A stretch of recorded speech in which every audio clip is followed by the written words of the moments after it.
invite à vous lever. Ouais. On va se saluer les uns les autres. On se dit bonjour. On s'encourage. On s'élève, on s'exhorte, on se bénit. Dans le nom de Jésus.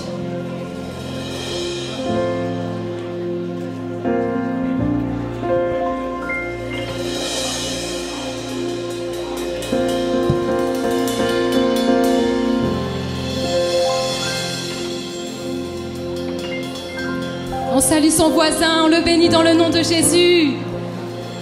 Il est celui qui nous a réveillés ce matin, il est celui qui nous anime. Quelle grâce, alléluia. Regarde ton voisin et dis-lui combien tu es beau, combien tu es belle, combien tu es une créature merveilleuse. Oh, combien l'Éternel a dû se plaire en te façonnant. Alléluia. Dieu très saint, merci pour ton amour. Toutes les créatures de l'Éternel sont splendides, sont merveilleuses, sont glorieuses. Alléluia. On chante ensemble. Merci Jésus.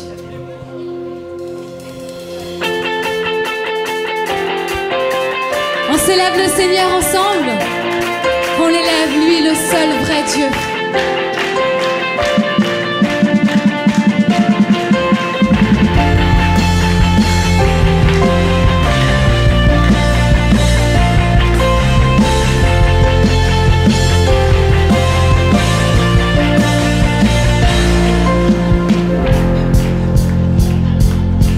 Chantons ensemble, je veux le proclamer. Je veux le proclamer du sommet des montagnes. Ta grâce est sans limite, ta bonté sans égale, ta tendresse m'envahit, ta bonté me poursuit, ton amour m'émerveille.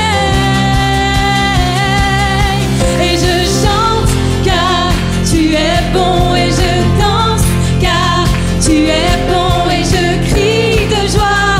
Tu es bon pour moi. Alléluia, Seigneur mon Dieu, tu règnes. Gloire à toi Jésus.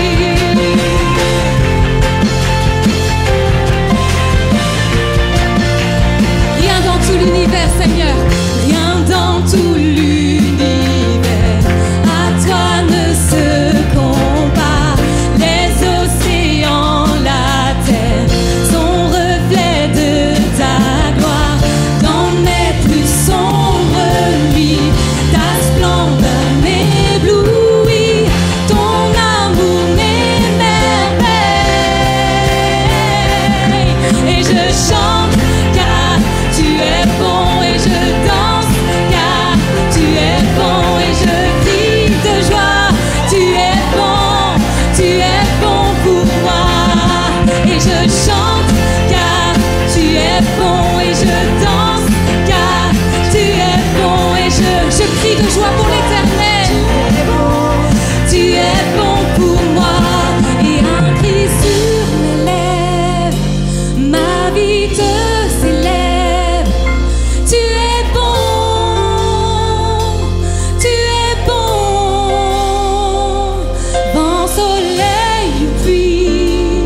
Seigneur, ce matin, nous chantons ta grâce, nous chantons tout ce que tu as fait pour nous, combien tu es grand, combien tu es puissant, ta fidélité, Seigneur, est incomparable.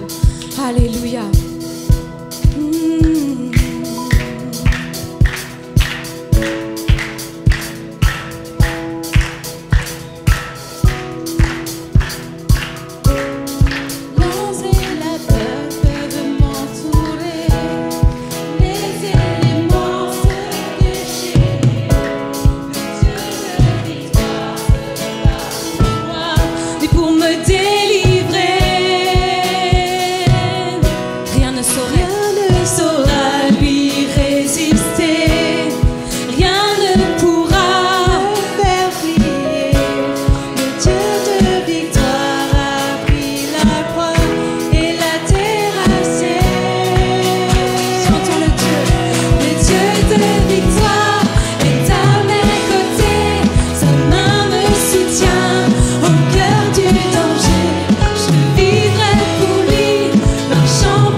Alléluia, le Dieu de victoire, le Dieu éternel, le Dieu qui tient tout dans sa main, habite en nous. Il est vivant, il est puissant. Ce matin, on va apprendre un chant ensemble qui déclare toute la fidélité de l'Éternel en tout temps. Et je vous invite vraiment, quand on chantera ce chant, à vraiment, comme ma sœur, elle le fait ce matin, elle se tient debout là pour louer, célébrer l'Éternel, quelles que soient les circonstances qu'il y a, quelle que soit la tempête qui fait rage. Elle a pris position, elle se tient devant l'Éternel, elle lui offre le sacrifice de ses lèvres, ce qu'il y a sur son cœur, et elle lui dit: Seigneur mon Dieu, je suis là pour toi et je veux te louer. Et que chacun puisse le faire ce matin. Amen.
es fidèle. Ô Seigneur, nous voulons déclarer ce matin que notre foi est ancrée en toi, ancrée en Jésus-Christ, notre Sauveur, celui qui a accompli, celui qui a tout accompli, celui qui est mort pour nous.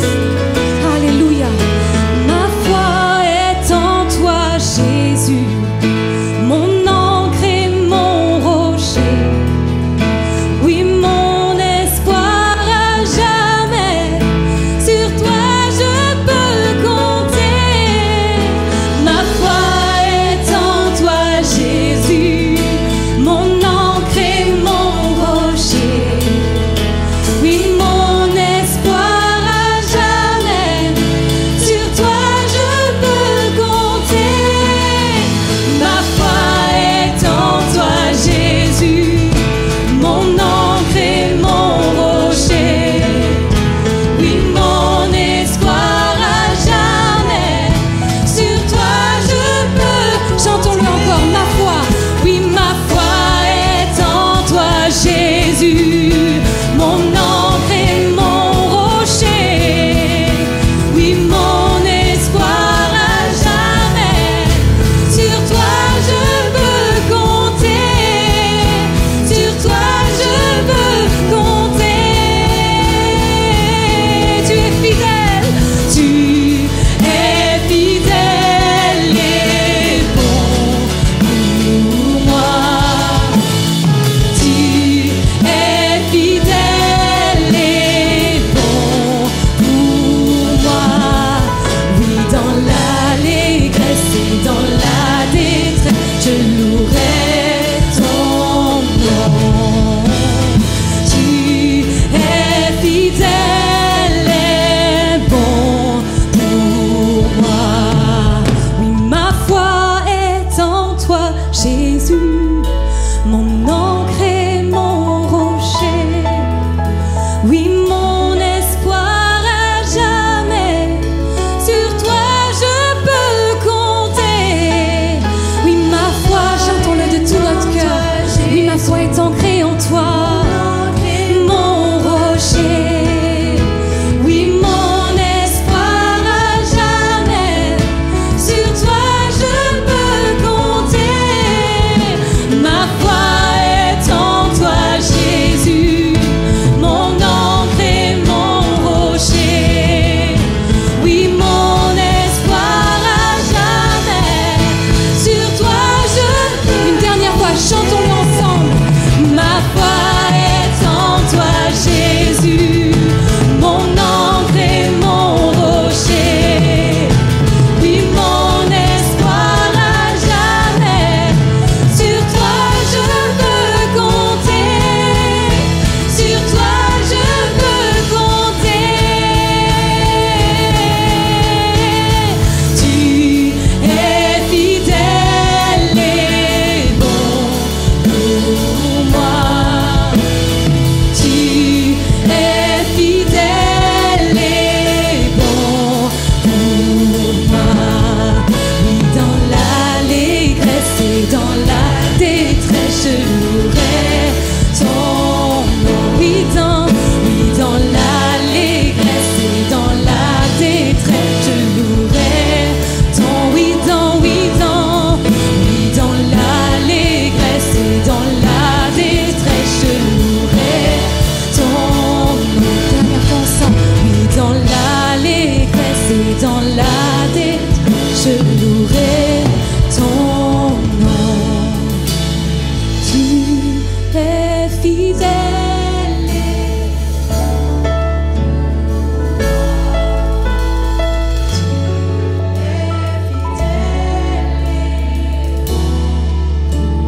Tu es fidèle, tu es fidèle, tu es il est fidèle, il est fidèle, tu es fidèle et bon pour moi, Jésus. Tu es fidèle en tout temps, Seigneur mon Dieu. Remémore-toi ce matin sa fidélité dans ta vie, sa fidélité pour toi. Il est celui qui te porte, il est celui qui te soutient chaque jour, quel que soit ce que tu peux vivre. Il est fidèle, il est bon. Alors Seigneur, je te loue.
Dieu, souverain et le roi des rois, le Dieu tout-puissant. Il est digne d'être loué, il est digne de toute louange, de majesté. Il est celui qui règne éternel. Tu étais et tu seras. Tu es fidèle, toujours près de moi. Chantons, mon espoir est assuré. Mon espoir est assuré à la croix. Tu as tout donné, tu nous as rachetés. Cet espoir est une encre pour mon âme. Inébranlable est notre mon espoir. Mon espoir est assuré à la croix. Tu as tout donné, tu nous as rachetés. Cet espoir est une encre pour mon âme. Inébranlable est notre Dieu.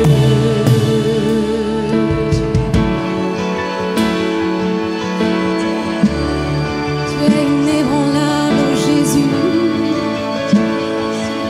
Et nous chantons ton nom au-dessus de tout autre nom. Ton nom est plus haut, ton nom est plus grand.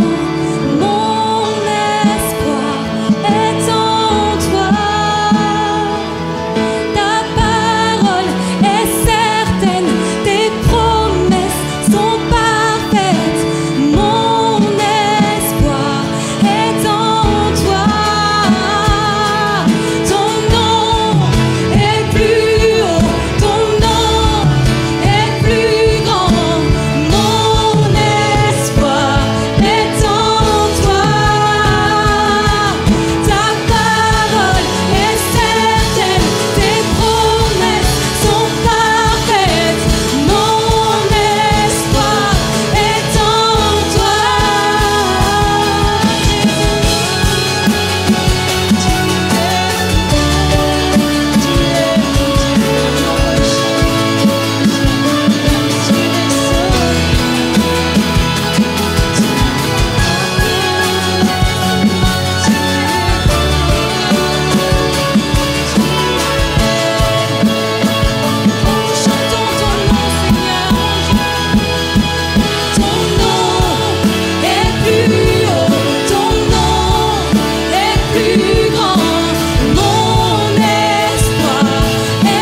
espoir est assuré à la croix. Alléluia, il a tout donné, il s'est donné, il a tout accompli. Cet espoir est une encre pour mon âme, inébranlable est notre Dieu. Alléluia, est-ce que l'on peut adorer ensemble le Seigneur? Alléluia, notre espoir est entre les mains de Jésus. Alléluia, alléluia, là à ta place, élève ta voix, bénis le Seigneur, alléluia, remercie-le, alléluia. Jésus,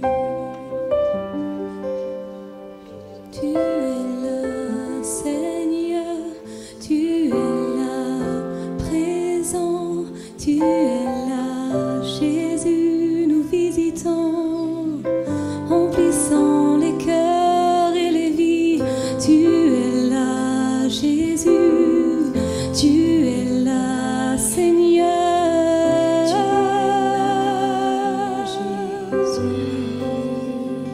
Tu es là, présent parmi nous. Je t'adore, je t'adore. Tu es là, agissant parmi nous. Je t'adore, je t'adore. J'entends, tu es là. Tu es là, présent parmi nous. Je t'adore, je t'adore. Tu es là, agissant parmi nous. Je t'adore, je t'adore. Tu frayes un chemin, tu frayes un chemin au Père des miracles. Tu tiens tes promesses, lumière dans les ténèbres. Mon Dieu, c'est ce que tu es. Tu frayes un chemin au Père des miracles. Tu tiens tes promesses, lumière dans les ténèbres. Mon Dieu, c'est ce que tu es. Tu es là, tu es là, tu restaures les cœurs brisés. Je t'adore, je t'adore. Tu es là, transformant nos vies. Je t'adore, je t'adore. Tu es là, tu restaures. Tu es là, tu restaures les cœurs brisés. Je t'adore, je t'adore. Tu es là, transformant nos vies. Je t'adore, je t'adore. Dans ma situation, Seigneur, tu frayes un chemin, tu frayes un chemin au Père des miracles. Tu tiens tes promesses, lumière dans les ténèbres. Mon Dieu, c'est ce que tu es. Tu frayes un chemin ô Éternel, mon Dieu.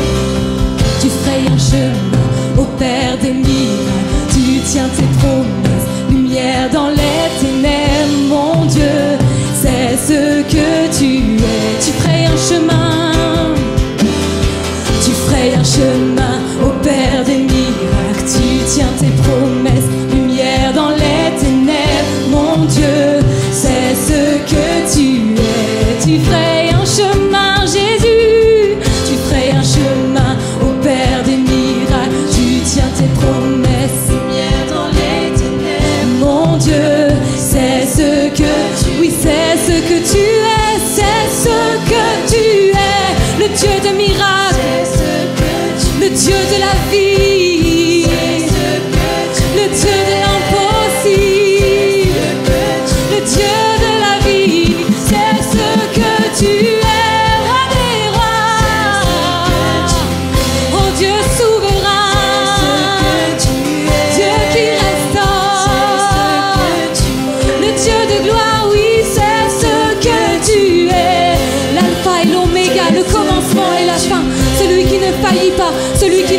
change pas. Ses promesses sont oui et amen. Et elles sont pour chacune de nos vies. Alléluia, c'est ce que tu es. C'est ce que tu es. C'est ce que tu es. C'est ce que tu es. Tu ferais un chemin, Jésus. Tu ferais un chemin au Père des miracles. Tu tiens tes promesses, lumière dans les ténèbres. Mon Dieu, c'est ce que tu es. Tu ferais un chemin au Père des miracles. Tu tiens tes promesses, lumière dans les ténèbres. Mon Dieu, c'est ce que tu es. Et quand je ne le vois pas, et quand je ne le vois pas, tu es là. Et quand je ne le sens pas, tu es là. Tu agiras.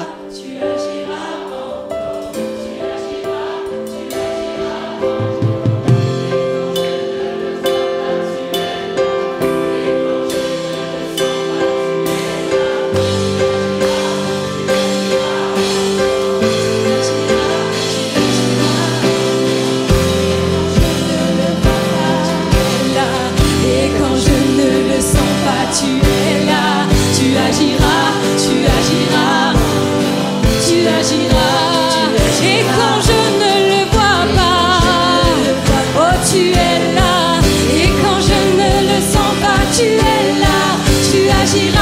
Tu agiras encore, tu agiras, déclarons, tu agiras Seigneur, je le crois, tu agiras encore, tu agiras encore, tu agiras encore, tu agiras encore, tu agiras encore, tu agiras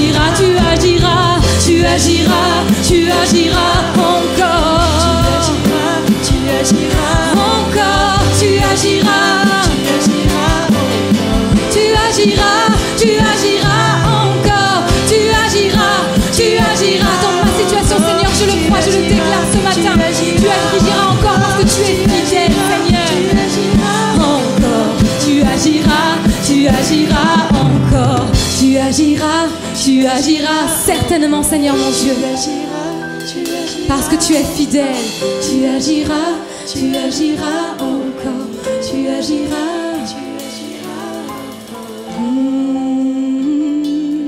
Est-ce qu'on peut acclamer notre Dieu ce matin? Il est fidèle, alléluia. Toute la gloire pour notre Dieu, tout l'honneur pour notre Dieu. Alléluia. Il est fidèle.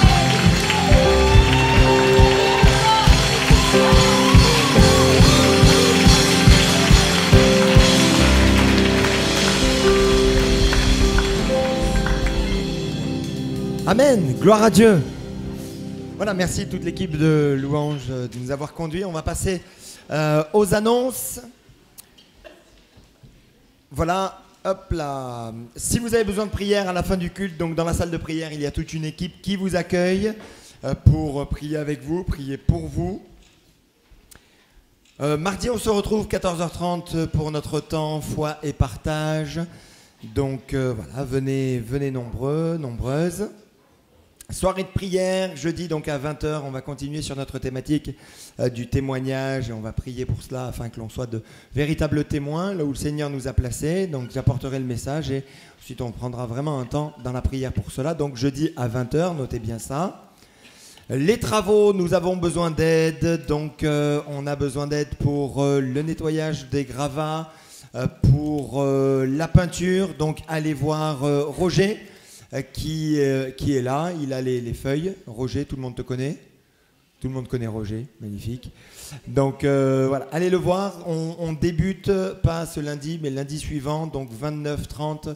On s'occupe donc des gravats. Du 1er jusqu'au 3, on va peindre. Pendant ce temps, les plaquistes seront là. Donc les plaquistes, si même vous n'avez pas eu l'annonce, c'est que vous êtes plaquiste et que vous avez donc ces jours de congé, venez nous rejoindre. Donc on va enlever le faux plafond, c'est pour ça les gravats, et ensuite on va continuer donc à mettre le faux plafond jusqu'en haut. Nous avons besoin également dimanche prochain à la fin du culte, on va enlever donc toutes les chaises, on va enlever aussi la moquette. Et c'est William donc, qui sera là à la manœuvre, donc n'hésitez pas à aller le voir. Donc dimanche prochain, on enlèvera toutes les chaises pour laisser donc place nette. On va venir avec une nacelle, avec un échafaudage également pour faire tous les travaux. Le dimanche suivant, il y aura le culte, d'accord. Donc il y aura peut-être pas de moquette, ce sera un petit peu différent, mais ça va bien se passer. Hein, voilà. Et donc voilà, notez bien. Dimanche prochain avec William. Si vous avez un véhicule avec une remorque, voilà, donc il y a déjà Bertrand qui a la remorque, mais si vous avez également une autre remorque, vous pouvez venir et on fera des allers-retours donc lundi 29 et mardi 30. Merci d'avance. Les dons pour les travaux, donc les troncs sont prévus à cet effet. Merci pour votre soutien. Notez cela, il y a un mariage.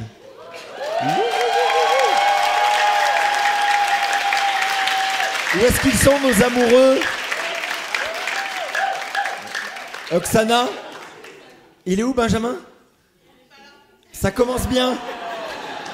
Seigneur, on va prier pour Benjamin. Oh Jésus, Jésus.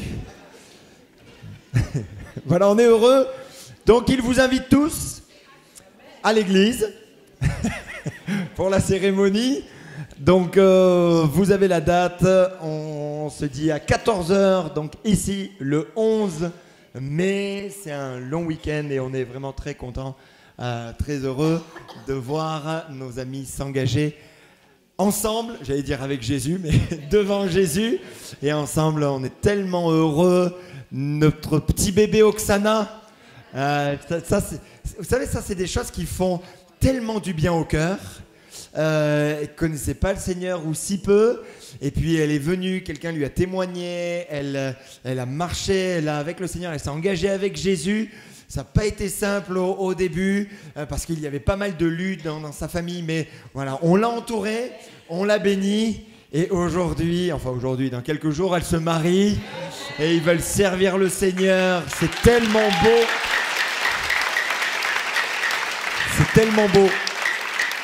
Et Benjamin, lui, il est né dans une famille chrétienne, il a suivi le cursus normal. Voilà, et donc il a rencontré la magnifique Oksana, la perle de Madagascar. Et elle, voilà, donc il l'a rencontrée. Et ça aussi c'est intéressant, il faut le rappeler. Une jeune de chez nous qui se marie, elle a dit donc à son futur de venir dans l'église. Hein. Donc je parle à tous les jeunes. Si vous rencontrez des jeunes de l'extérieur, vous les ramenez ici. Ok? C'est le principe à suivre. Suivez l'exemple d'Oksana. Elle va vous dire comment faire pour les ramener ici. Alléluia. Voilà, les dons en ligne peuvent toujours être effectués, ou alors il y a les boîtes prévues à cet effet. Notez bien également sur votre feuille d'impôt, voilà, c'est à mettre s'il y a tous les dons que vous avez reçus de manière nominative. Vous pouvez les mettre dans la case 7UF. Alors, il y a peut-être la 7UD. C'est quoi déjà ? J, pardon. 7UJ, où il y a jusqu'à 1000 € et après le reste, vous pouvez le mettre en 7UF, donc pour avoir un abattement de 75% pour les premiers 1000 € et ensuite vous pouvez mettre en 7UF où vous avez un abattement de 66%. Pour toute question, allez voir notre excellent trésorier Emmanuel Maros. Voilà, contactez-nous cette semaine si vous voulez des rendez-vous. Cette semaine est particulière pour les enfants. Vous savez que c'est les vacances et Pasteur Manu avec Rebecca se tiennent à disposition pour faire des rendez-vous avec les enfants. Ok ? Donc si vous voulez prendre des rendez-vous avec vos enfants, pour vos enfants, n'hésitez pas à appeler le secrétariat ou appeler Manu directement si vous avez le numéro, parce que cette semaine, voilà, ça va être un petit peu difficile là pour Céline, mais voilà, pour prendre rendez-vous pour les enfants, ok, c'est vraiment important si vous le souhaitez. Donc cette semaine spéciale enfants pour Manu et Rebecca. Voilà, vous pouvez nous suivre sur tous les réseaux sociaux. Est-ce qu'il y a des personnes qui viennent dans une église évangélique pour la première fois au milieu de nous? Est-ce qu'il y a personne pour la toute première fois dans une église évangélique? Non? Ah bah c'est bien. Ah si! Parce qu'il y a un cadeau. Peut-être qu'il y aura plus de mains qui vont se lever. Non? Pas d'autres personnes? Super. Bah, bienvenue au milieu de nous. Est-ce qu'on peut accueillir notre ami chaleureusement? Voilà, soyez richement bénis. Vraiment, notre souhait, notre désir, c'est que vous puissiez rencontrer Jésus, celui qui a changé, transformé nos vies. Et on croit que Dieu va vous bénir, vous, ainsi que toute votre famille. Voilà, vous êtes ici comme à la maison. Soyez vraiment la bienvenue au milieu de nous. Et que le Seigneur parle à vos cœurs. C'est là notre souhait et notre désir. Seigneur, nous voulons vraiment te prier pour notre amie. Te demandons de la bénir, nous te demandons de la conduire, la bénir elle, l'ensemble de sa famille, mon Seigneur. Qu'une grâce particulière soit sur elle et qu'elle découvre combien tu l'aimes. Seigneur, merci pour toute chose. Merci pour le message également que nous allons entendre ce matin avec Pasteur Nuno. Et nous croyons que tu vas parler à nos cœurs, tu vas parler à nos âmes, tu vas nous amener plus loin. Merci mon Jésus. Amen. Amen. Depuis vendredi, nous avons la joie d'avoir Cybèle et Nuno Ribeiro. Ils servent le Seigneur à Orsay, donc c'est au sud de Paris, au sud de Massy. Et donc ils sont en France depuis 7 ans. Ils ont exercé le ministère pendant 20 ans au Japon. Le beau papa, il est brésilien, mais il a fondé des églises au Japon. Enfin bref, je ne vais pas rentrer dans tous les détails. Nous sommes vraiment très heureux de les avoir au milieu de nous et on laisse toute la place. Est-ce qu'on peut les accueillir chaleureusement?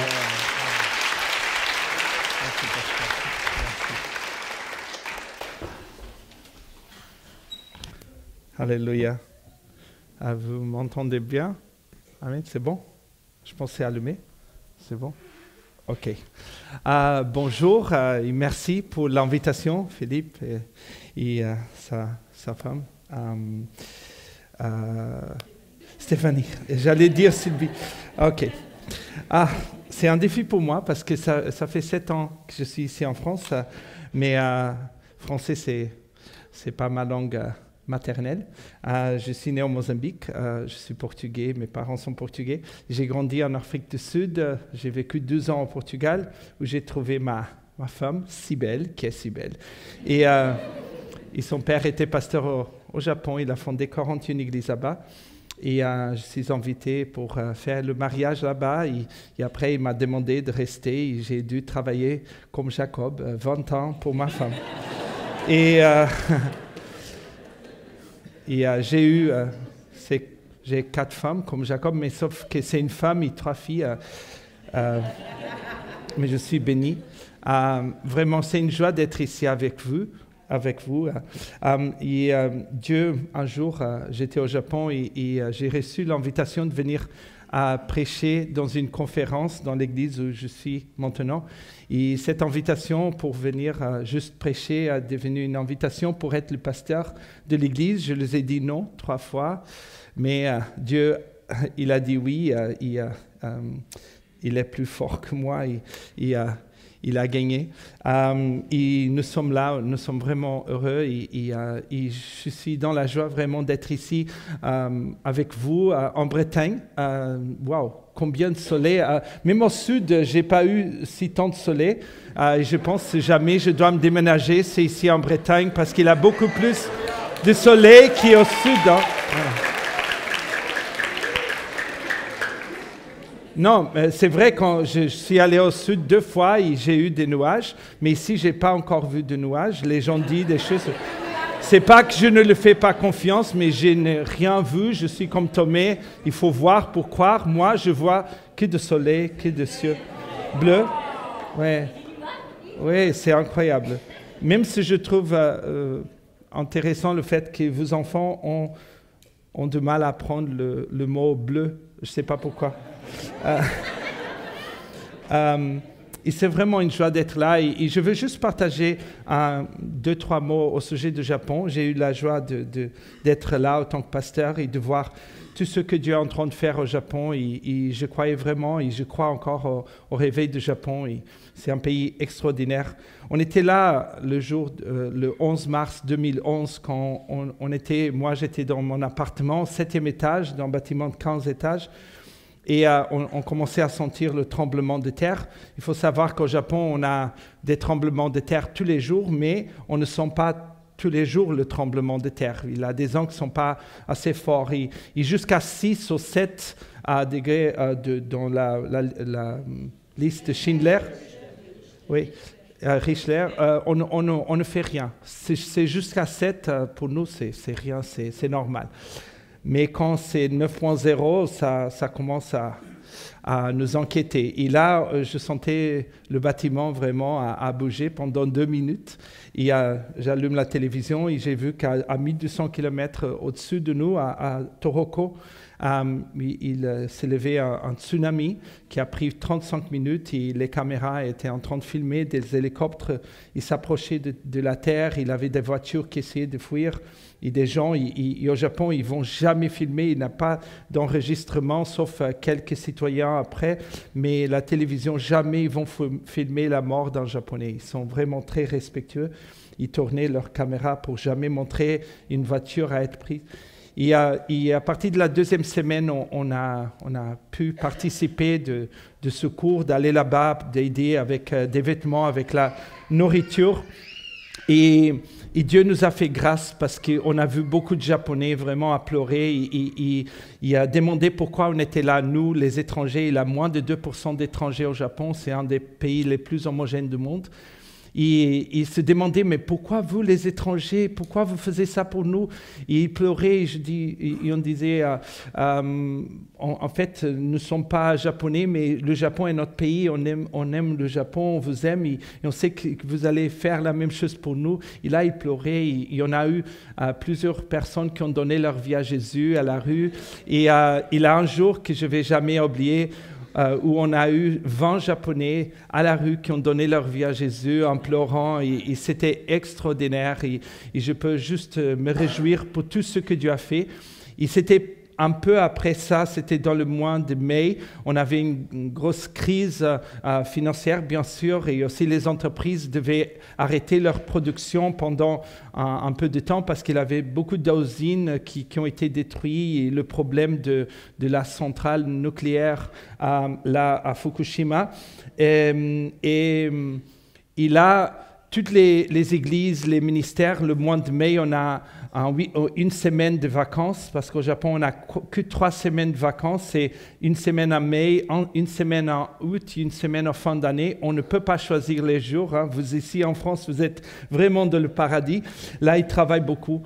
Et pendant cette semaine, c'est normal que tous les ministères, toutes les églises, ils font un gros événement. Et beaucoup d'églises ont invité des chanteurs, des pasteurs connus. Mais nous, on a décidé d'entrer dans la simplicité, de dire on va revenir à toutes les bases, on va prendre 3 jours de jeûne. Il y en a vraiment jeûné. Il y avait beaucoup d'églises qui ont décidé de fermer leurs portes, des pasteurs qui sont partis parce qu'ils ne savaient pas quelle était la conséquence, la radioactivité sur les corps. Et beaucoup d'églises ont fermé leurs portes. Mais nous, on a décidé prophétiquement, pendant ces 3 jours, on se réunit, plus de 1000 personnes, et on a pris la décision qu'on n'allait pas fermer une église, on allait faire tout ce qu'il fallait pour aider les églises dans la difficulté, et qu'on allait ouvrir 10 églises l'année 2011. Et Dieu nous a donné grâce, on a ouvert 10 églises. Cette année-là, on a fait un gros effort. Et après quelques années, l'année suivante, on a eu un Japonais de l'université de Tokyo qui fait des recherches au sujet des religions. Il a demandé s'il pouvait parler avec mon beau-père qui était là pour prêcher dans mon église. Et là, il a posé une question, il nous a dit une information qu'on ne savait pas. Il a dit, pourquoi tous les ministères des étrangers, même les Japonais, ils ont tous fermé une ou deux ou plusieurs églises, mais c'est que votre mouvement qui n'a pas fermé d'église et vous avez même ouvert 10 églises. Pourquoi? Qu'est-ce que vous faisiez correct que les autres ne font pas? Et là, mon beau-père, il a dit, moi, je ne savais pas que c'était que nous qui n'avons pas fermé une église, mais on se réjouit dans le Seigneur. Mais je ne peux pas juger les autres églises en disant, ils font quelque chose mal et nous faisons de bien. L'unique chose que je peux dire, c'est qu'est-ce qu'on fait? On croit au Seigneur, on croit aux choses simples, on prie, on jeûne et on vit la parole de Dieu. Et vraiment, pour moi, c'est un témoignage. J'ai pu vivre ça et je veux juste me réjouir.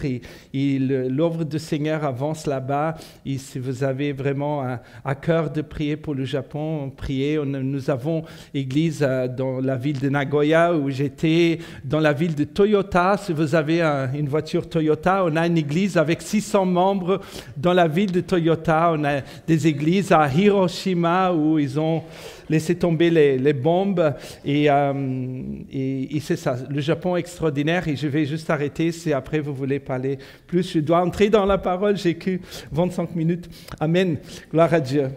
Vous savez, pendant la pandémie, j'étais en train de prier, je pense comme la plupart des gens, en demandant au Seigneur quand est-ce que la pandémie va finir, arriver à son but.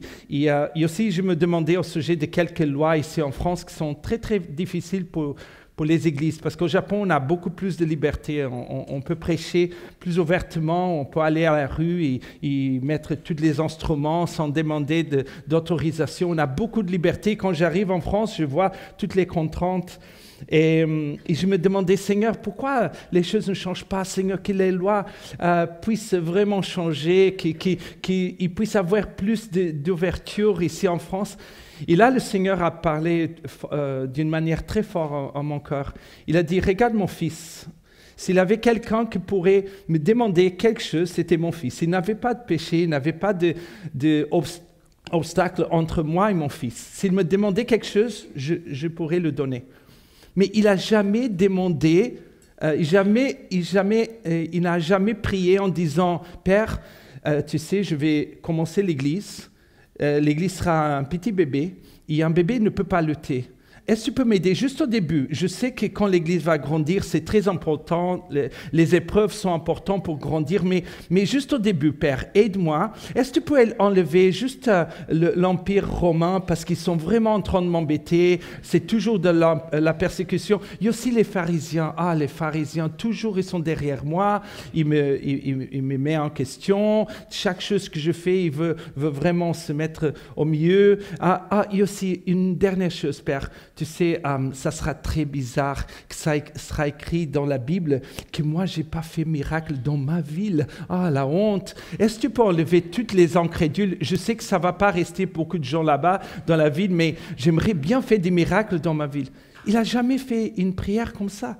Il n'a jamais demandé des circonstances favorables, mais il a décidé d'adorer, de servir, parce qu'il croyait à la puissance de l'Évangile. Il croyait que l'Évangile n'a pas besoin de circonstances favorables pour avancer. Amen. Et aujourd'hui, j'aimerais poser une question.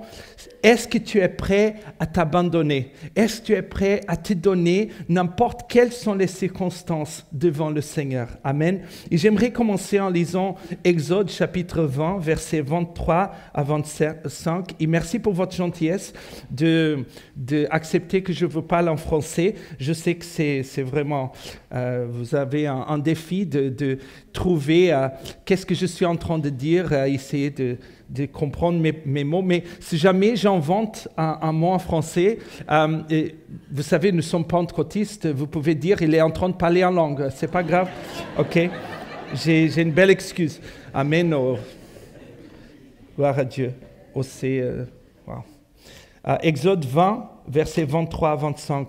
Vous ne ferez point des dieux d'argent et des dieux d'or. Pour les associer, vous ne vous en ferez point. Tu m'élèveras un autel et deux terres sous lesquelles tu offriras tes holocaustes et tes sacrifices d'action de grâce, tes brebis et tes bœufs.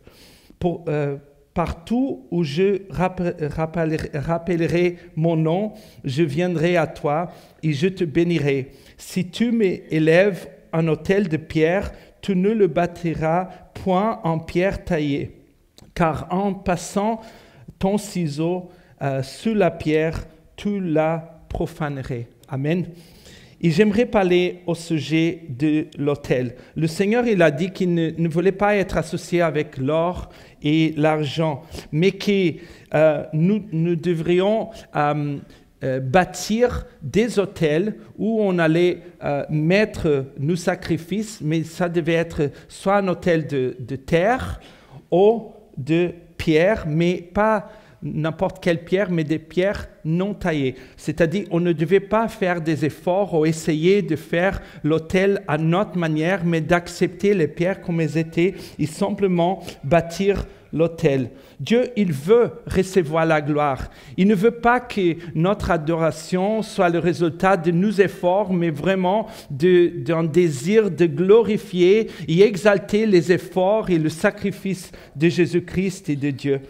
Et c'est très intéressant parce que ce Dieu, il avait demandé un autel d'or ou un autel d'argent.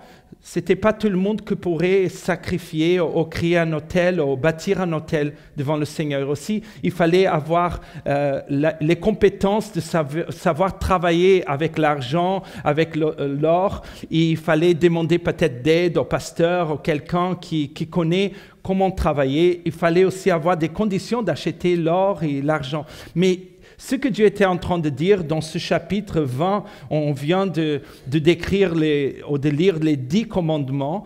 Et le Seigneur, il dit, si vous m'allez sacrifier, donner un sacrifice, il faut le faire avec les choses simples qui sont à votre disposition. Tout le monde a à sa disposition de la terre, tout le monde a des pierres non taillées. Il ne faut pas être un expert pour bâtir un autel et pour s'offrir à lui-même. Dieu veut que nous soyons maintenant le sacrifice. Avant, c'était les agneaux, les bœufs, mais maintenant, nous sommes les brebis, nous sommes là pour donner notre vie, pour se sacrifier, pour se donner, pour s'abandonner devant le Seigneur. Il ne veut rien de spécial, le Seigneur. Il veut juste que notre cœur soit touché et qu'on soit béni pour notre sacrifice devant le Seigneur. Ce n'est pas pour notre effort que nous arrivons, nous approchons de Dieu. Ce n'est pas à travers de nos bonnes œuvres, mais Dieu veut qu'on puisse offrir notre vie d'une manière simple devant lui, dans les circonstances qui sont déjà devant nous. C'est dans le lieu où nous sommes. Nous n'avons pas besoin d'un lieu mieux. On n'a pas besoin d'un temps mieux que ceux qui ont vu à ce moment. Il dit clairement que nous avons besoin de pierres qui ne sont pas taillées d'une manière simple. Et nous sommes le sacrifice. La Bible dit en Romains chapitre 12, versets 1 et 2, on ne va pas lire, mais l'apôtre Paul nous demande à offrir notre propre corps en sacrifice vivant, agréable et saint à Dieu. 2 Corinthiens 4, 7 dit « Nous portons ce trésor dans des vases de terre, afin que cette grande puissance soit attribuée à Dieu et non pas à nous. » Le désir de Dieu, c'est qu'on puisse se rendre devant le Seigneur, s'offrir en sacrifice devant lui, pour qu'il puisse recevoir la gloire, qu'on ne puisse jamais dire non, c'est l'autel, que c'est moi, j'ai bien taillé les pierres, j'ai bien créé une circonstance pour pouvoir adorer le Seigneur. Mais quand on dit Dieu, je t'adore, dans les circonstances que tu m'as données, on est en train de donner gloire à Dieu en disant, Seigneur, je fais confiance, tu m'as donné les circonstances nécessaires, difficiles ou faciles, mais dans toutes circonstances, je suis en train d'offrir ma vie devant toi. Amen. Et peut-être parfois, on est en train d'attendre un hôtel plus agréable, plus confortable, mais Dieu, il veut quelque chose de simple. La Bible nous raconte l'histoire d'un des soldats de David qui s'appelle Sama. Et la Bible dit qu'il a lutté dans un petit morceau de terrain qui avait beaucoup de lentilles. Il a lutté pour ce petit morceau de terrain, et Dieu l'a donné la victoire. Ça semblait quelque chose de très petit, mais il a reconnu que là, c'était l'autel où Dieu l'a mis. Vous savez, peut-être vous avez déjà entendu quelqu'un vous dire, mais pourquoi tu donnes si tant de temps pour servir à l'Église dans ce ministère qui n'est pas assez visible, mais pourquoi tu dépenses si tant d'énergie pour quelque chose de si petit? Et là, il était en train de risquer sa vie, pas pour un gros terrain, mais c'était un petit morceau de terrain. Mais c'était petit, mais la Bible dit qu'il avait beaucoup de potentiel parce que c'était rempli de lentilles, rempli de nourriture. Et on sait que dans une guerre, la nourriture est très importante. L'ennemi, quand il avance, une des choses qu'il veut faire, c'est de prendre la nourriture d'une ville qu'il va conquérir pour pouvoir avoir de la force pour avancer. C'est pour ça que beaucoup d'empires ont perdu leur guerre parce qu'ils ont oublié la nourriture et quand ils ont avancé, là, ils n'avaient plus de nourriture dans la ville. Ceux qui ont perdu la ville ont décidé de brûler, de détruire la nourriture. Et là, ils ont affaibli les soldats et ils ont gagné la guerre. Et Sama savait que c'était très important, c'était juste un petit morceau de terrain, mais il a lutté, il a cru que ce hôtel où il était, c'était important. Il a donné sa vie, ça semblait petit, mais aux yeux de Dieu était grand, il a cru que c'était très important. Et Dieu, il veut qu'on puisse se donner, s'abandonner devant lui à chaque jour davantage. Et aujourd'hui, j'aimerais vous parler au sujet d'un prophète qu'on connaît très bien, que c'est Élie. La manière comme il a abandonné sa vie devant le Seigneur. Et on trouve son histoire dans 1er Roi à partir du chapitre 17.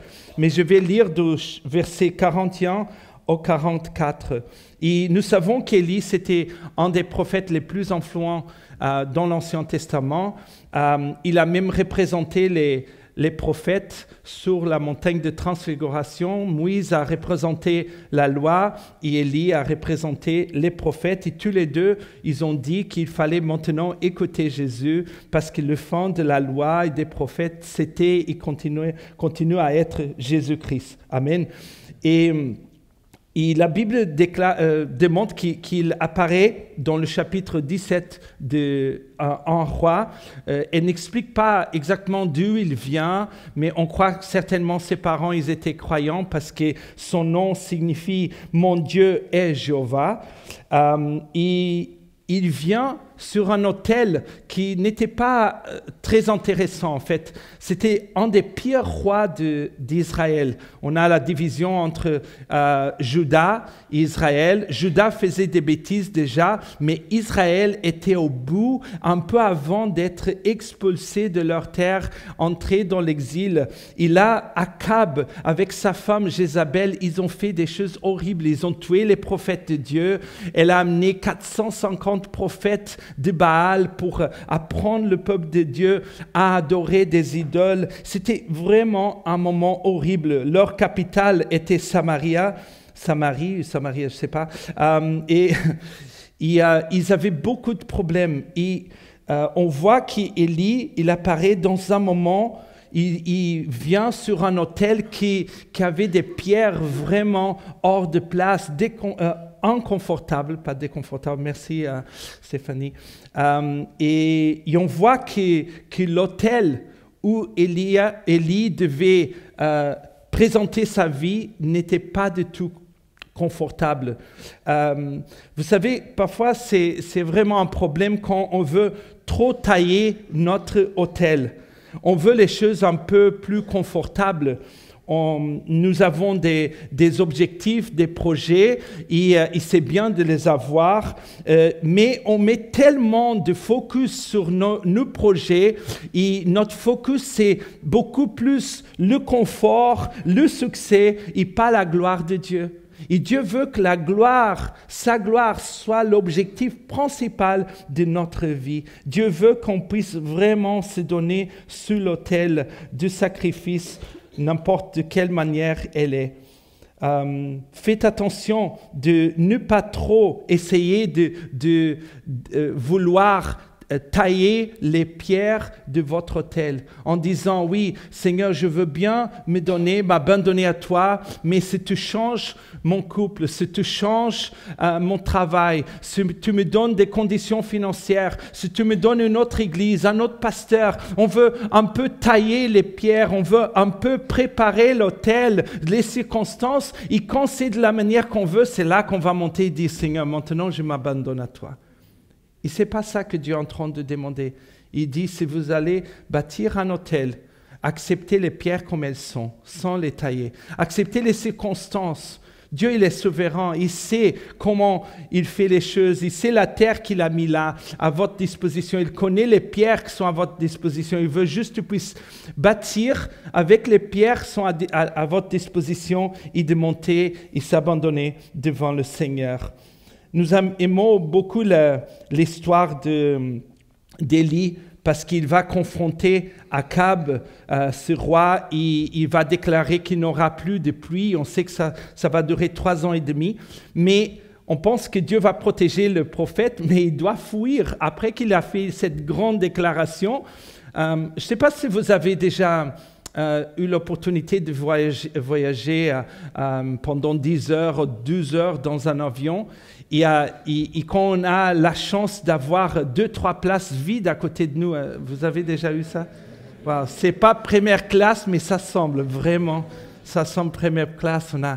On est dans la joie et on peut s'allonger, mais même si c'est bien, on a toujours les divisions entre les bancs en métal avec les ceintures qui fait du mal dans tes dos. Et tu essaies de trouver une manière de dormir. Tu es content parce que tu peux t'allonger, mais quand même, il y a toujours quelque chose qui est en train là de te déranger. Et tu changes et à un moment donné, tu trouves une place plus confortable, tu dis, ah là c'est bon. Et là tu dors pendant 5 minutes, et à nouveau tu sens quelque chose à toucher, et ça te dérange. Et c'est comme ça parfois l'autel où Dieu nous met.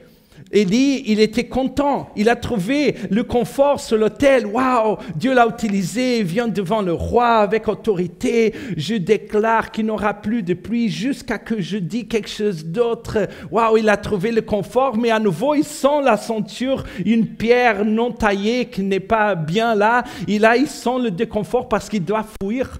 Et c'est Dieu qui le dit où est-ce qu'il doit aller.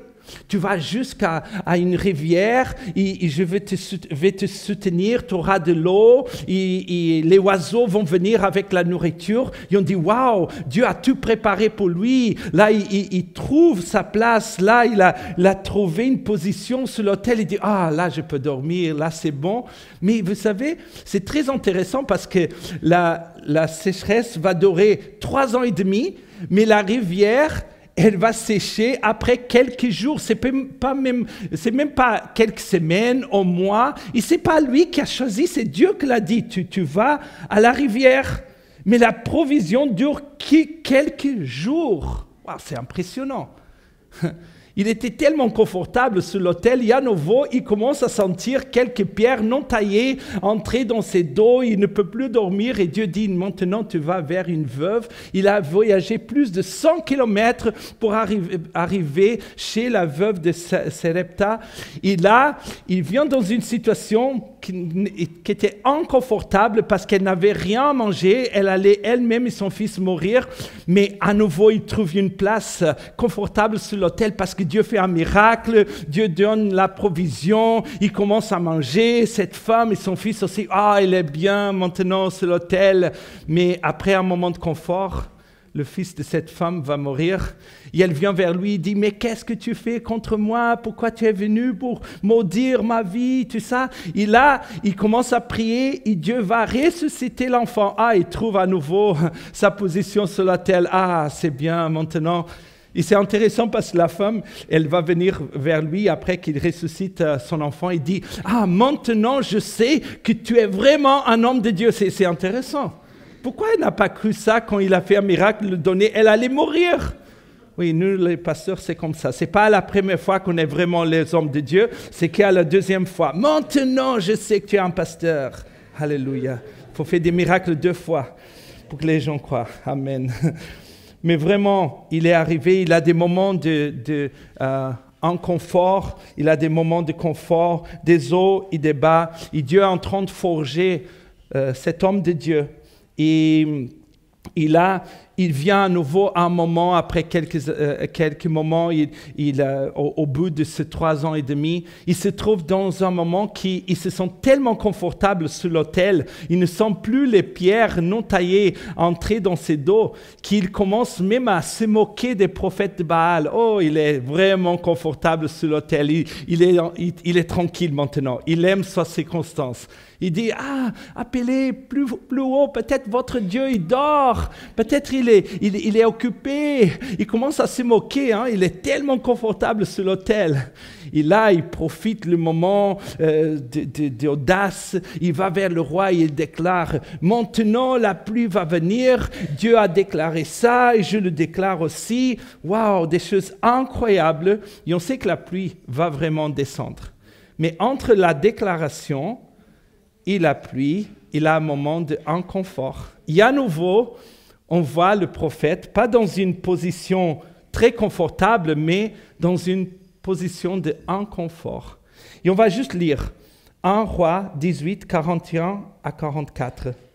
Et Élie dit à Akab, « Monte, mange et bois, car il se fait un bruit qui annonce la pluie. » Akab monta pour manger et pour boire. Mais Élie monta au sommet de Carmel et se penchant contre terre, il mit son visage entre ses genoux.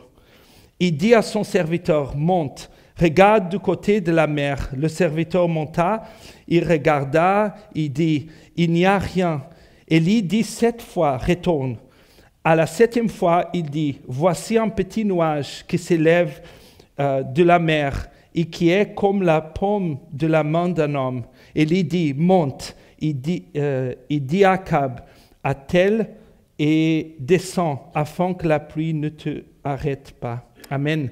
On voit ici l'homme de Dieu, pas dans une position vraiment formelle, un homme d'autorité, un homme de Dieu, mais il prend une position très bizarre. On ne sait pas exactement, mais la probabilité qu'il a fait, probablement son conditionnement physique était mieux que le mien, parce que je ne suis pas capable de le faire, mais il a mis sa tête entre ses genoux. Moi, je ne suis pas capable de le faire, mais au moins, s'il était sur terre ou s'il faisait comme ça, c'était très bizarre. C'était très bizarre. C'était pas du tout confortable. Okay? Ce n'est pas l'image qu'on est habitué, qu'on pense au sujet d'un prophète. Pendant tout ce temps, il a fait une déclaration, il sait que ça va arriver, mais entre les deux, il est sur l'autel, un autel inconfortable, et on sent qu'il se bouge, il essaie de trouver une place, mais il croit au Seigneur. Et combien de fois on est aussi sur nos autels et on trouve des inconforts, mais on prie, on croit que Dieu va faire de grandes choses. Mais Élie, il a accepté son autel, il a fait la volonté de Dieu, il a insisté, il a appris ce que Jésus nous a appris quelques ans après. Il savait qu'on doit insister dans la prière, on ne doit jamais désister. Il a cru que ce petit nuage allait devenir quelque chose d'extraordinaire, quelque chose de grand, parce que quand on accepte l'autel que Dieu nous a donné, et on se abandonne à lui, chaque fois qu'il montre quelque chose qui semble petit, on croit qu'il est grand aux yeux de Dieu, que Dieu va faire des grandes choses. Parce que Dieu, il travaille, il défie les choses que les sages considèrent intéressantes. Il va toujours défier les sages et les intelligents pour travailler avec les choses qui sont petites. Amen. Dieu, il répond avec un bâton. Mais qu'est-ce que c'est un bâton devant la mer Rouge? Qu'est-ce que c'est le silence devant les murs de Jéricho? Qu'est-ce que c'est un bébé devant un monde rempli de péchés et perdu? Qu'est-ce que sont 5 pains et 2 poissons devant une foule qui a de la faim? Et qu'est-ce que c'est un petit nuage devant 3 ans et demi de sécheresse? C'est rien. Mais avec Dieu, quelque chose qui est petit dans la main de quelqu'un qui croit et qui est capable de s'abandonner devant lui, ce sont des choses extraordinaires, des choses grandes. Amen. Élie a cru au point qu'il a commencé à courir. Il a demandé à Akab de le faire aussi. Dieu travaille à travers des petites choses. la femme cananéenne, elle a cru que les miettes de Jésus avaient une valeur immensurable. On ne pouvait jamais mesurer la taille de tout ce que Jésus était en train de le présenter. Ça semblait petit aux yeux des autres. Beaucoup de gens allaient désister. Mais elle savait, je préfère les miettes du Seigneur qu'une belle baguette chaude qui sort du four de l'ennemi. Amen. Parce qu'avec Dieu, même un petit nuage, même un bâton, même le silence, les choses qui n'ont aucune valeur devant les autres, mais avec Dieu, quand on s'abandonne au lieu où Dieu nous a donné, on dit, Seigneur, merci pour mon frère, ma sœur, pour mon pasteur, mon patron, ma femme, mon mari. Seigneur, je crois que tu m'as donné toutes les circonstances. Il y a des gens qui sont vraiment, oui, mon pasteur est vraiment une pierre non taillée, c'est compliqué à voir. On peut dire certaines choses, mais Seigneur, j'accepte ce que tu m'as donné et c'est tout ce qu'il faut. Tu m'as demandé de m'abandonner devant toi, de me donner en sacrifice à toi. Et c'est vrai que parfois on a des chutes, on a des difficultés. Élie aussi, il a un moment qu'il n'a pas accepté sa circonstance. Il a voulu tailler ses pierres. Il va se cacher dans une caverne et commence à sentir la fierté mélangée avec la victimisation.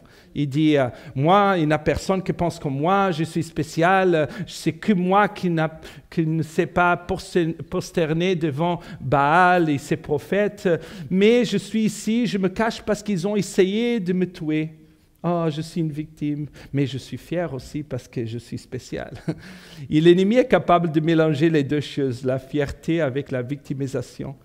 Et c'est très intéressant qu'Élie était caché ici. Un jour, j'étais en train de prier et Dieu m'a parlé au sujet de Jonas. Et Élie, je dis, mais ils ont vécu dans des périodes différentes. Il n'y a rien à voir entre les deux. Et Dieu m'a demandé de penser, de réfléchir, de lire les deux histoires. Et c'est là que j'ai compris que Jonas, il était en train de fuir. Il allait à l'envers de ce que Dieu l'a demandé. Il savait qu'il était dans l'erreur. Quand la tempête arrive, il dit immédiatement, c'est ma faute. Il savait qu'il était loin de la volonté de Dieu. Il a pu se repentir. Ça a pris un peu de temps, oui. Entre la mort et faire la volonté de Dieu, c'est facile de prendre cette décision. Et là, il accepte, il revient. Sa attitude n'était pas la mieux, mais il savait qu'il était dans l'erreur. Mais il a une chose, Élie, dans ce moment de sa vie, la Bible dit qu'il se sentait découragé. Il avait déjà abandonné un de ses disciples. Il va se cacher dans cette caverne. Mais cette caverne c'est dans une montagne qui s'appelle Horeb. Et la Bible dit clairement que c'était la montagne de Dieu. Il n'est pas s'éloigné de Dieu. Et en fait, il est caché dans un lieu très spirituel. Il est caché dans l'Église. C'est l'envers de Jonas. Jonas sait qu'il va à l'envers de la volonté de Dieu, mais Élie, il est découragé, mais il se décourage dans l'Église, dans un lieu spirituel, la montagne de Dieu. Il a des excuses. Même si ce n'est pas un frère de l'Église, le pasteur, c'est Dieu lui-même qui vient, il dit, qu'est-ce que tu fais là? Et 2 fois, il se sent tellement excusé d'être dans cette situation qu'il va le dire sans sentir qu'il fait quelque chose de mal. Il dit, Dieu, j'ai une bonne excuse d'être là. Seigneur, c'est parce que je suis spécial et je suis une victime. Il dit ça 2 fois. Et Dieu lui dit, non, il faut que tu sors. Il faut que tu sors parce que l'ennemi, j'ai encore du travail à faire avec toi.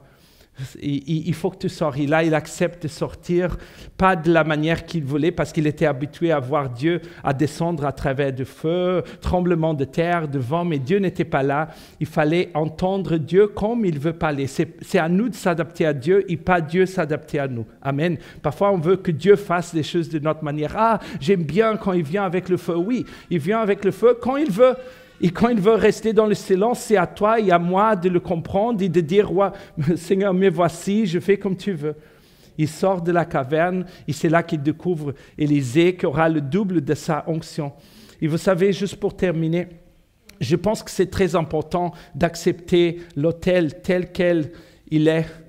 C'est très important d'accepter les circonstances où Dieu nous a mis et de nous abandonner devant le Seigneur. Parce qu'il faut savoir que l'ennemi de notre âme, il n'a pas besoin de nous enlever de l'Église pour gagner. Il n'a pas besoin. Il n'est pas derrière, il ne veut pas juste détruire ta vie, ta éternité. Peut-être il dit non, il ne va jamais abandonner l'Église. Il aime Dieu, il va toujours rester dans la montagne de Dieu, mais ce que je vais faire, je vais enlever sa passion. Je vais enlever son désir de monter sur l'autel et s'abandonner devant Dieu. Il sera toujours croyant, il sera toujours à l'église, il donnera son dîme, il va aider dans certains domaines de l'église, mais il va abandonner son appel principal parce qu'il a été blessé pour quelqu'un. Quelqu'un l'a dit quelque chose, il se sent spécial. Ah, personne dans l'église ne comprend pas les choses comme je comprends. C'est un orgueil. Ah, je suis là parce qu'ils m'ont blessé. C'est pour ça que j'ai arrêté mon ministère. Et on se cache dans l'église, dans un lieu spirituel. Et les pasteurs vont venir un après l'autre. Ils vont faire un appel. Ils vont jamais venir devant et dire « Seigneur, je vais me donner à toi, je m'abandonne. » Parce qu'ils ne croient pas qu'il est dans l'erreur. Parce que même quand Dieu vient et dit « Pourquoi tu es là? Pourquoi tu as abandonné ton ministère? Pourquoi tu ne fais les choses comme tu faisais auparavant? » On dit « Seigneur, je voulais bien, mais je n'avais plus de conditions. L'autel n'était plus bien, mais je suis dans ta maison, je suis dans la montagne de Dieu, je suis là avec toi. » Mais l'ennemi n'a pas besoin de t'enlever de l'église. Il veut juste tuer ton double. Il veut juste tuer le produit de ton travail. Il veut détruire le fruit de ta vie. Et s'il fait ça, il a déjà gagné. Peut-être sont tes enfants qui n'auront jamais de passion. Parce que pour nos enfants, ce n'est pas suffisant qu'on soit dans l'église. Ça ne va jamais changer leur vie. Ils vont avoir la moitié de notre onction. Et nos petits-enfants, la moitié de notre onction. Mais si on est passionné, ils auront le double de notre onction. Nos petits-enfants, 4 fois plus. Il faut être passionné. Ce n'est pas suffisant d'être dans la maison de Dieu. Ce n'est pas suffisant de faire quelque chose. Dieu veut qu'on puisse sortir de nos lieux cachés et de dire, Seigneur, j'accepte l'autel tel quel il est. Et même quand parfois mes frères me feront du mal, comme dans le cas de Joseph, je crois que tu es en train de forger ma vie. Il a un but dans tout ce que tu fais. J'accepte l'autel, j'accepte la terre, j'accepte les pierres non taillées. Et moi, je monte, je m'abandonne devant toi. On est prêt pour ça. Amen. J'aimerais qu'on puisse prier. Si je peux vous demander de se mettre debout. Désolé, le temps est avancé déjà. Amen. Et on va prier maintenant. Et peut-être Dieu est en train de parler avec quelqu'un aujourd'hui ici. Je ne peux pas dire spécifiquement quel est le moment du message qui a parlé à ton cœur, mais si aujourd'hui tu veux vraiment t'abandonner au Seigneur, j'ai demandé au début, est-ce que tu es prêt à t'abandonner au Seigneur? Est-ce que tu es capable de t'abandonner? Je veux te dire, l'autel, il est là. Tu n'as pas besoin d'attendre un moment mieux. Tu n'as pas besoin d'attendre des circonstances mieux. Seigneur, le Seigneur, il a tout préparé. Tu peux servir maintenant. C'est pas demain, c'est pas la semaine prochaine, c'est pas quand les gens changent les circonstances. C'est maintenant, avec les pierres non taillées. Et si tu sens que Dieu est en train de parler avec toi, vous voulez faire un pas en avant, et vous voulez venir ici devant, on aura vraiment le plaisir de prier avec vous. C'est notre joie. C'est pour ça que je suis venu ici aujourd'hui. Le pasteur est là aussi. Je suis venu ici juste pour dire, vous êtes prêts. Vous êtes prêts à faire un pas en avant vers le Seigneur. Vous êtes prêts vraiment à laisser Dieu parfois interrompre vos plans et même demander, Seigneur, tes plans, tes projets sont tellement mieux que les miennes. C'est pas juste que je vais laisser, je te demande à interrompre mes plans quand mes plans ne sont pas les mieux. Et aujourd'hui, je vous dis, vous êtes prêts à s'abandonner devant le Seigneur. L'autel, il est là, comme il est. Peut-être c'est difficile, c'est inconfortable. Mais c'est là que Dieu veut que vous vous sacrifiez, vous donnez votre vie. N'attendez pas un moment mieux de s'abandonner devant le Seigneur aujourd'hui. On va prier pour vous pendant que peut-être la louange chante au jour. Amen. Pasteur, tous les anciens. Alléluia, Jésus. Alléluia.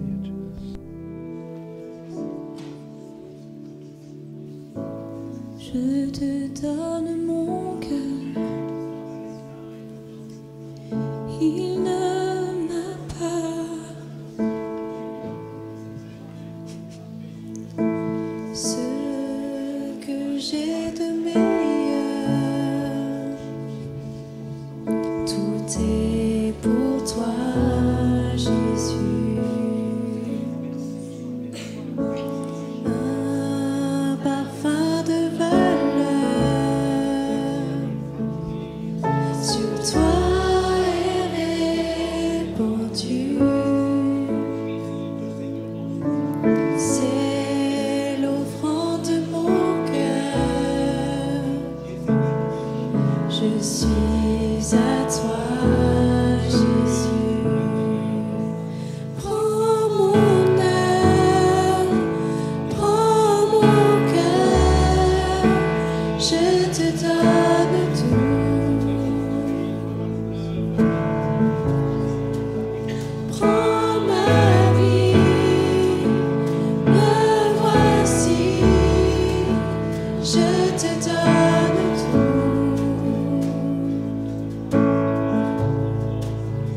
Mon cœur est à toi, tout à toi. Je te donne, Jésus. Je te donne mon cœur. Il ne m'appartient plus. Ce que j'ai de meilleur,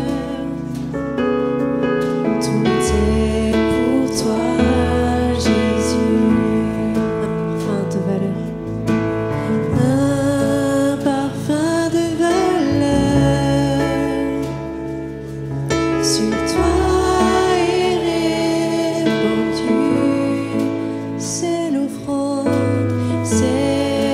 l'offrande de mon cœur.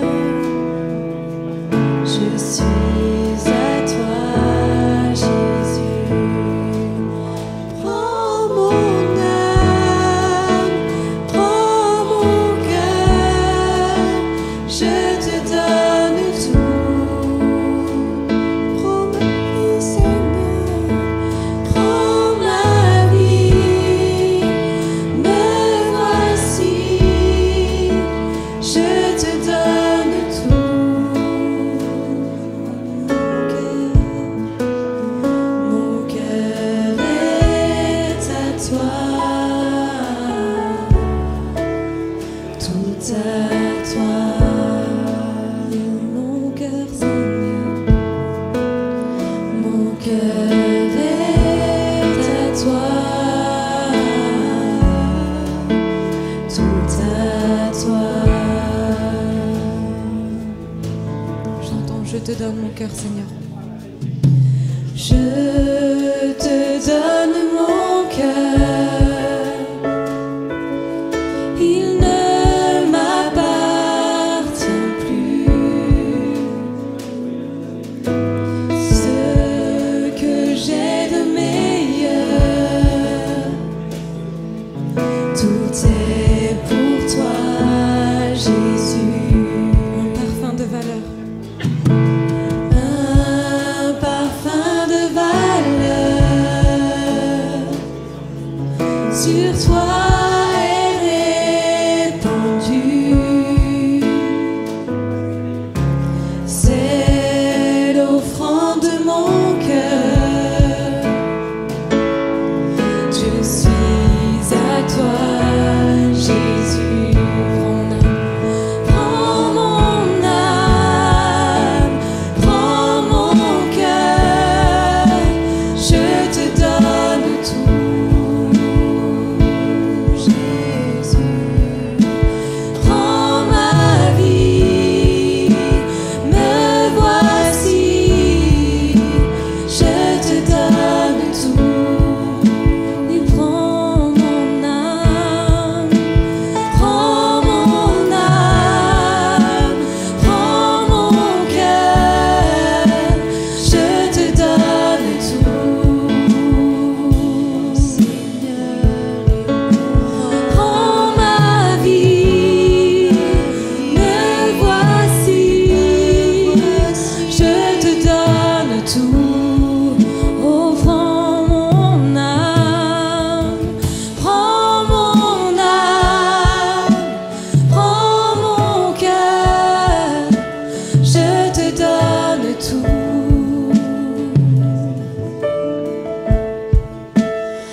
cœur est à toi, tout à toi. Mon cœur, Seigneur, mon cœur est à toi, tout à toi. Mon cœur est à toi, mon cœur est à toi, tout à toi.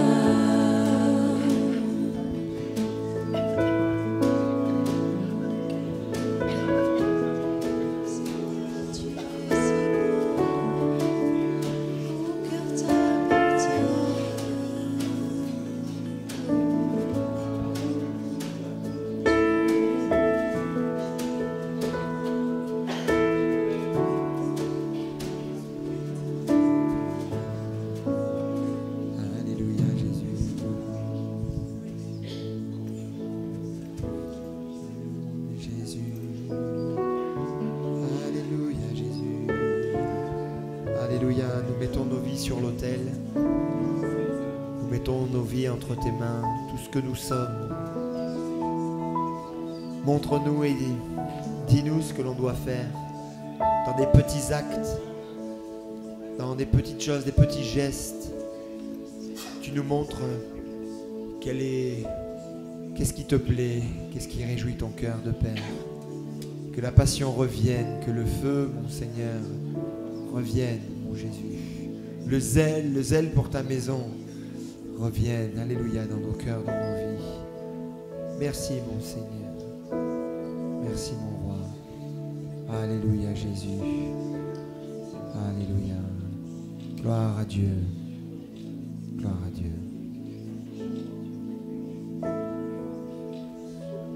Alléluia Jésus.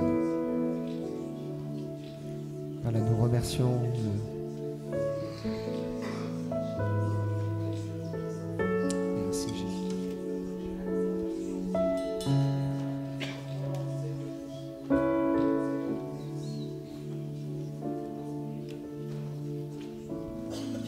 Alléluia. Voilà, nous remercions le pasteur Nuno et Cybèle. Leur demandons de passer le bonjour des petits Brestois. Voilà, tout bronzé par le soleil à Orsay. Que Dieu vous bénisse. Vous êtes les bienvenus ici. Hein, voilà, donc vous revenez quand vous voulez. Ils nous ont bénis. Alléluia. Est-ce qu'on peut les remercier chaleureusement? Soyez tous bénis. Un bon dimanche. Bon après-midi et bonnes vacances pour ceux qui sont en vacances.